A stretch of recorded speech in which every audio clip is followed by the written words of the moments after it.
เด้น้ำไหลลัดป่าลัดดงน้ำขึ้นแล้วเด้อมันนี่เด้อโอ้น้ำไหลเนาะไหลแท้ไหลว่ามันนี่ก็ได้พวกไหลลัดป่าลัดดงเนาะพาไปเลาะเบิ่งเขาป่าเนาะผู้ใดจะได้ไหลหรือบ่ไหลก็ต้องกันเนาะแข่งฝนไปพี่น้องเลยเสื้อกันฝนแล้วล่ะมันนี่พาพี่น้องเลาะเบิ่งเนาะเบิ่งกันเลยเนาะมาเบิ่งเขาลัดป่ามาสิได้หรือบ่ได้ก็เบิ่งกันเนาะเฮ็ดย่อละเอาแล้วไหมน้ำแห้งบ่ายเนาะโอ้บ่ได้บานเป็นได้พอได้อยู่ป่ะหลายคนเบิ่งน้ำเนี่ยโอ้ได้หลายเติบพี่น้องเอ้ยป่าเพิ่นเนาะโอ้สิกลางอย่างได้นี่เลยโอแรงเลยนี่ยังโอ้ยังนะงูพี่น้องโอ้งูลอยมาละพวกทางพุ่นกับน้ำเทียบพวกสุดท้ายไปเบิ่งกับไปไม่ได้บ่เนาะน้ำขึ้นแห้งพาเลาะเบิ่งเล็กๆน้อยๆเนาะโอ้คนนั้นกับพวกมาพวกเนาะหลายคนพวกมาเด้อพี่น้องเด้อมาป่าเด้อน้ำขึ้นมันนี่กันเนาะโอ้ฝนตกหนักธรรมดาพี่น้องเลยโอ้ทางพุ่นกับน้ำขึ้นเรายังเห็นอะไรเนาะเพราะว่าเข้ามันสูงพี่น้องเลยฝนตกสิพาไปเบิ่งไปยะบานฝนก็เริ่มมาแห้งอีกละโอ้น้ำกว้างอยู่เนาะโอ้น้ำขึ้นเด้อผู้ใดยังลัดปลาก็มาลัดเด้อมาพี่น้องสิพาเลาะเบิ่งน้ำเนาะ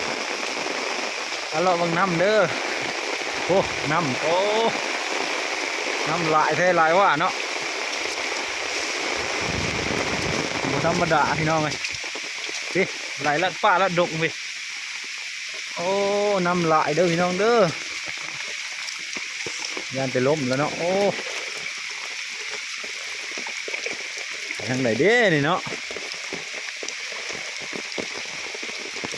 โอ้ลึกบ่ธรรมดา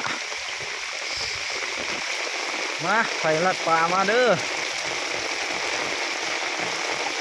โอ้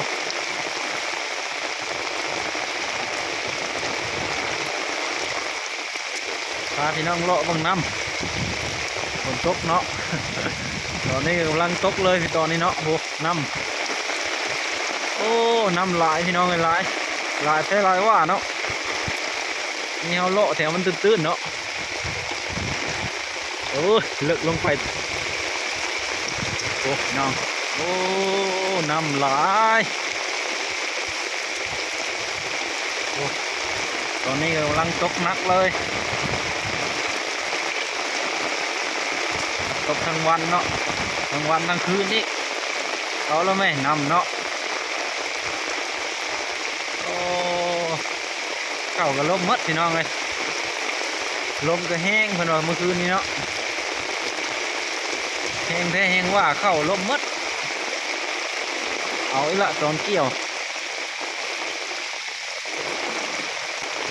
ยังวะปีบ่ปีข้าวโถใหญ่แท้ใหญ่ว่าพี่น้องเลยโอ้เฮ้ยเยื้องปีข้าวพี่น้องเลยพวกโอ้ธรรมดาน้ำขึ้นปีกระไรเนาะปลากระไรน่าจะเทียบเลยล่ะเอาพี่น้องที่จบคลิปไว้ซ้ำนี้ก่อนเนาะพาเบิ้งซ้ำนี้ก่อนไปกันยากละเพราะว่ายานล้มแน่พี่น้องเลยเบิ้งซ้ำนี้ก่อนเนาะอย่าลืมเข้าติดตามนะพี่น้องเด้อเพื่อรับชมทางคลิปใหม่ๆเนาะแล้วก็ทำงานเพลงใหม่เนาะกำลังเตรียมที่ถ่ายทำอยู่พี่น้องเลยอาจจะไวๆนี่เนาะเพราะว่าอัดมาแล้วเนาะยังเหลือขั้นตอนตัดต่อถ่ายทำพี่น้องเลย